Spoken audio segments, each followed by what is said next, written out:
السلام علیکم ورحمۃ اللہ وبرکاتہ۔ الحمدللہ رب العالمین والصلاة والسلام علی محمد سید المرسلین وعلی آلہ وصحبہ اجمعین، اما بعد، فاعوذ باللہ السمیع العلیم من الشیطان الرجیم، بسم اللہ الرحمن الرحیم، ان الدین عند اللہ الاسلام، وقال اللہ تعالی ومن یبتغی غیر الاسلام دینا فلن یقبل منہ۔ محترم ناظرین، اس وقت میرے خطاب کا موضوع ہے اسلام اور امن عالم۔ اس وقت پورا عالم انسانی اور پوری انسانیت مختلف قسم کے مسائل سے دوچار ہے۔ ان تمام مسائل میں ایک بڑا مسئلہ موجودہ زمانے میں امن و سلامتی کا مسئلہ ہے۔ اس وقت اگر دیکھا جائے تو ہر بستی میں، گاؤں گاؤں میں، ہر ملک میں، بلکہ پوری دنیا میں بدامنی، فساد اور دہشت گردی کی ایک فضا بنی ہوئی ہے۔ ہر ملک دوسرے ملک سے سہما ہوا ہے، ڈرا ہوا ہے، بلکہ غریب ممالک، جو ممالک زندگی کے میدان میں پیچھے ہیں، وہ ڈرے ہوئے ہیں کہ معلوم نہیں کب کوئی بڑا ملک ہم پر بمباری کر دے، حملہ کر کے ہم کو تباہ کر دے۔ اسی طرح سے بھائی بھائی سے ڈر رہا ہے، ایک گاؤں کے لوگ دوسرے گاؤں والوں سے ڈر رہے ہیں۔ خود ہمارے ملک میں آئے دن فساد، ہنگامہ اور قتل و خونریزی ہوتی رہتی ہے۔ ایسے حالات میں امن و سلامتی کا مسئلہ 20ویں صدی کا، بلکہ دور جدید کا بڑا اہم مسئلہ ہے۔ 20ویں صدی تو گزر گئی، 21ویں صدی چل رہی ہے۔ 21ویں صدی کا یا دور حاضر کا بڑا اہم مسئلہ ہے۔ مذہب اسلام یہ ساری انسانیت کے لیے، پورے عالم انسانی کے لیے امن و سلامتی کا پیغام ہے۔ مذہب اسلام نے امن و سلامتی قائم کرنے کے لیے دو طرح کی تعلیمات دی ہیں۔ ایک تعلیمات کا حصہ وہ ہے جس میں مذہب اسلام نے بد امنی کے اسباب، فساد کے اسباب کو دور کرنے کی کوشش کی ہے، فساد کے اسباب پر پابندی لگائی۔ اور مذہب اسلام کی تعلیمات کا دوسرا حصہ وہ ہے جس میں امن و سلامتی کی ہدایات دی گئی ہیں، امن و سلامتی کی تعلیمات دی گئی ہیں۔ جہاں تک پہلے حصے کا تعلق ہے، آئیے آپ کو ہم بتائیں کہ بدامنی، فساد اور سماجی انارکی کو دور کرنے کے لیے مذہب اسلام نے کیا تدبیر اپنائی۔ اس سلسلے میں مذہب اسلام کی تعلیمات مختلف قسم کی ہیں۔ مذہب اسلام نے بڑی سنجیدگی سے ان اسباب کا پتہ لگایا ہے، ان اسباب کا جائزہ لیا ہے جن کی وجہ سے سماج میں بد امنی پیدا ہوتی ہے۔ بد امنی کے اسباب میں ایک سبب ہے ذات پات میں اونچ نیچ، برادریوں میں اونچ نیچ۔ پوری دنیا میں، ہمارے ملک میں، مسلمانوں میں، ہندوؤں میں ذات پات میں اونچ نیچ کا تصور، اسی طرح سے برادریوں میں اونچ نیچ کا تصور پایا جاتا ہے، اور اس کی وجہ سے بھی سماج میں فساد پیدا ہوتا ہے، سماج میں بدامنی پیدا ہوتی ہے۔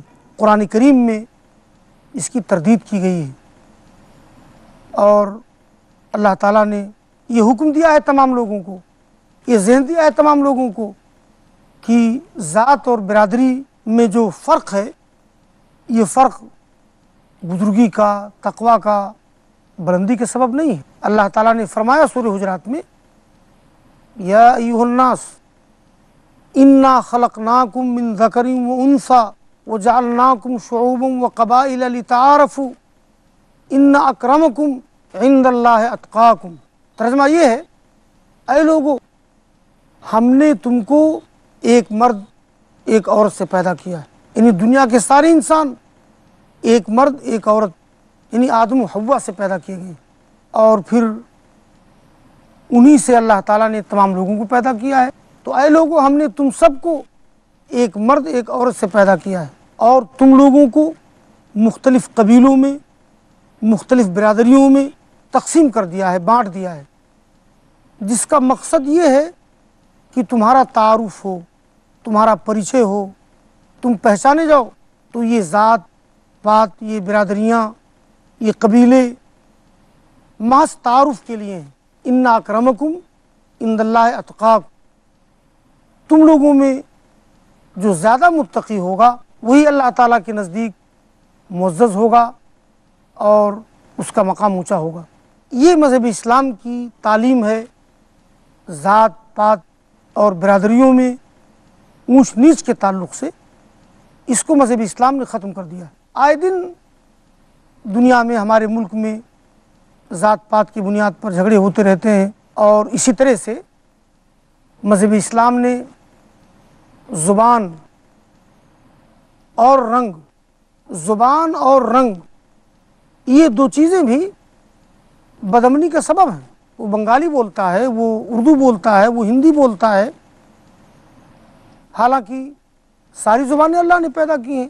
تو قرآن کریم میں اللہ تعالیٰ نے فرمایا وَمِنْ آیَاتِهِ اخْتِلَافُ أَلْسِنَتِكُمْ وَأَلْوَانِكُمْ، یعنی اللہ تعالیٰ کی نشانیوں میں سے ہے زبانوں کا اختلاف، رنگوں کا اختلاف۔ لہذا زبان کی بنیاد پر لڑنا، زبان کی بنیاد پر جھگڑا کرنا غلط ہے۔ کالے گورے کی بنیاد پر جھگڑا کرنا، کالا گورے کا مقام نہ سمجھے، اس کی توہین کرے، اور گورا یا گوری نسل والے کالے لوگوں کو مقام نہ دیں، جیسا کہ اس وقت دنیا میں پایا جاتا ہے۔ تو مذہب اسلام نے اس چیز کو ختم کر دیا ہے کہ زبان اور رنگ یہ اللہ تعالیٰ کی نشانیوں میں سے ہے، اس میں عقل والوں کے لیے نشانیاں ہیں، لہذا زبان کی بنیاد پر، رنگ کی بنیاد پر لڑنا غلط ہے۔ اسی طرح سے مذہب اسلام نے بہت سی ایسی برائیوں سے بڑی سختی سے روکا ہے جن برائیوں کی وجہ سے بدامنی پیدا ہوتی ہے، جیسے سب و شتم، گالی دینا، کسی کو برا بھلا کہنا۔ مذہب اسلام نے اس سے بڑی سختی سے روکا ہے اور کہا ہے سباب المؤمن فسوق وقتالہ کفر، کسی ایمان والے کو گالی دینا فسق ہے اور اس سے جنگ کرنا کفر ہے۔ سب و شتم کے علاوہ چغلی کرنا، غیبت کرنا، ٹوہ میں لگا رہنا، ان تمام چیزوں سے مذہب اسلام نے روکا ہے۔ چغلی کرنے والے کے بارے میں اللہ کے رسول نے فرمایا کہ چغلی کرنے والا جنت میں داخل نہیں ہوگا۔ جو آدمی دنیا میں چغلی کرتا ہے، ادھر کی بات ادھر لے جاتا ہے، ادھر کی بات ادھر لاتا ہے، وہ جنت میں داخل نہیں ہوگا۔ اسی طرح سے جامع صحیح بخاری میں ایک روایت ہے کہ ایک بار اللہ کے رسول قبرستان سے گزر رہے تھے، آپ نے 2 تازہ قبریں دیکھیں۔ آپ کو بذریعہ وہی بتا دیا گیا ہوگا، تبھی تو آپ کو جانکاری ہوئی۔ تو آپ نے صحابہ کرام سے کہا انہما یعذبان فی قبورہما، ان دونوں کو ان کی قبروں میں عذاب دیا جا رہا ہے۔ آپ نے کہا کہ اما احدہما فیمشی بالنمیمہ واما الآخر فلا یستتر من بولہ، یعنی ان میں سے ایک چغلی کیا کرتا تھا اور دوسرا اپنے پیشاب کی چینٹوں سے نہیں بچتا تھا۔ تو معلوم ہوا کہ چغلی کرنا بہت بڑا گناہ ہے، اور چغلی کرنے سے بھی بدامنی پیدا ہوتی ہے۔ اسی طرح سے اللہ تعالیٰ نے غیبت سے روکا ہے۔ غیبت کا مطلب ہے میرے اندر کوئی عیب ہے، کوئی کمی ہے، اور آپ اس کمی کا ذکر، اس عیب کا تذکرہ میرے سامنے نہیں کرتے ہیں، میرے پیٹھ پیچھے کرتے ہیں۔ کسی شخص کی کمی اور عیب کو بیان کرنا، اس کے پیٹھ پیچھے، اس کو غیبت کہتے ہیں۔ غیبت اتنا بدترین جرم ہے کہ اللہ رب العالمین نے سورہ حجرات میں فرمایا ہے کہ غیبت کرنا اپنے مردہ بھائی کے گوشت کھانے کے برابر ہے۔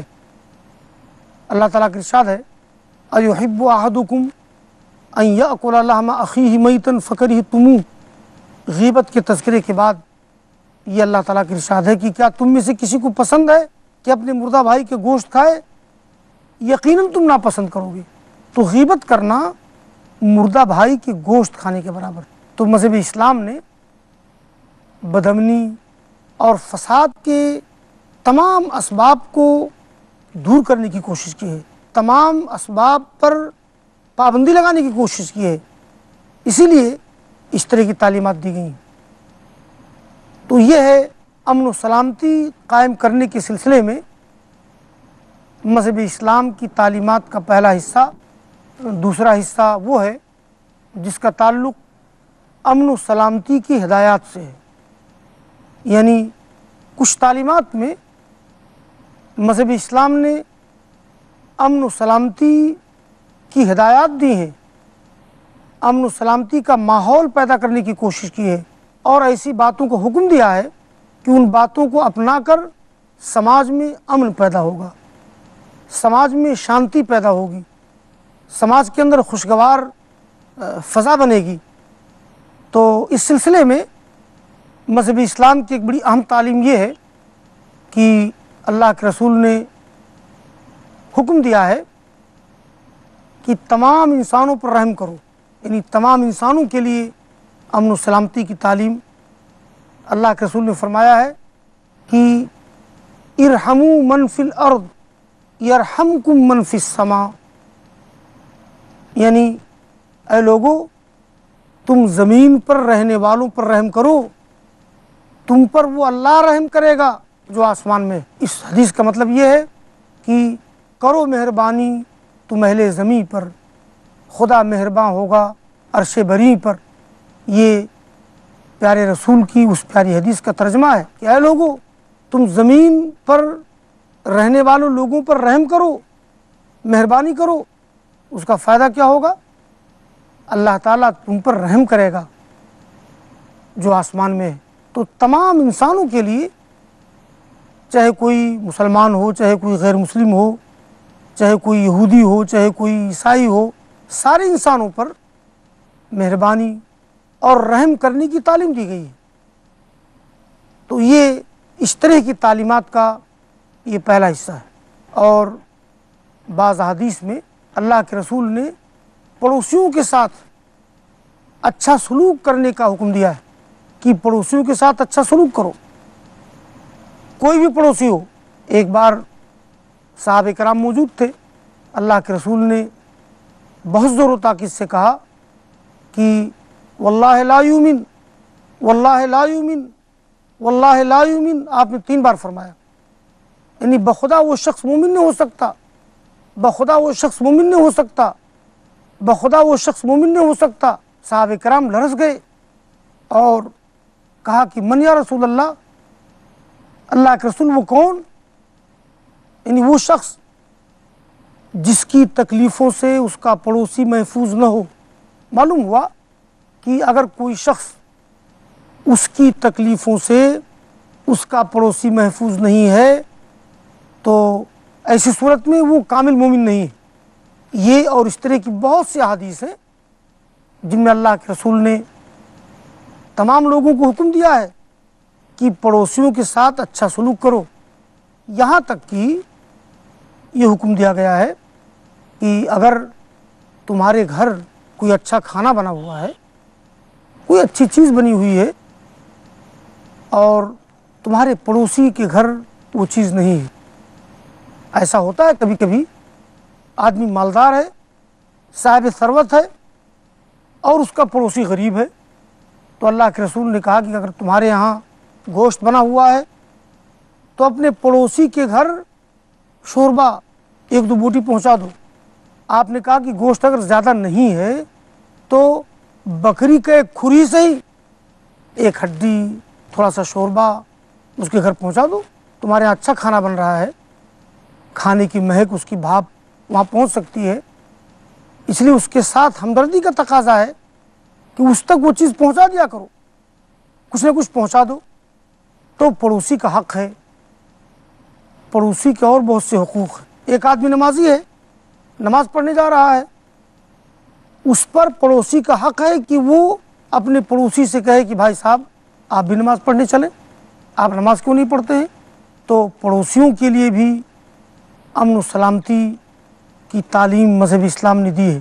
حتیٰ کہ انسانوں کے علاوہ جانوروں کے ساتھ بھی مذہب اسلام نے رحمت، ہمدردی اور مہربانی کا حکم دیا ہے۔ جانور جو ہم لوگوں کے مددگار ہیں، ہم لوگوں کے معاون ہیں، ہم جانوروں سے بہت کام لیتے ہیں، تو جانوروں کے ساتھ بھی ہمدردی کرنے کا حکم دیا گیا ہے۔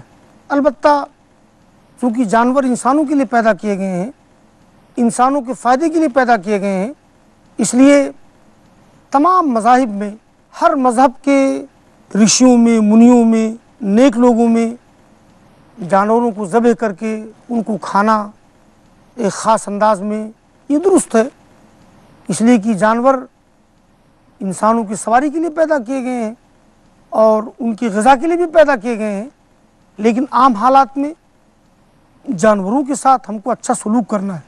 آپ حضرات دیکھیں کہ جامع صحیح بخاری میں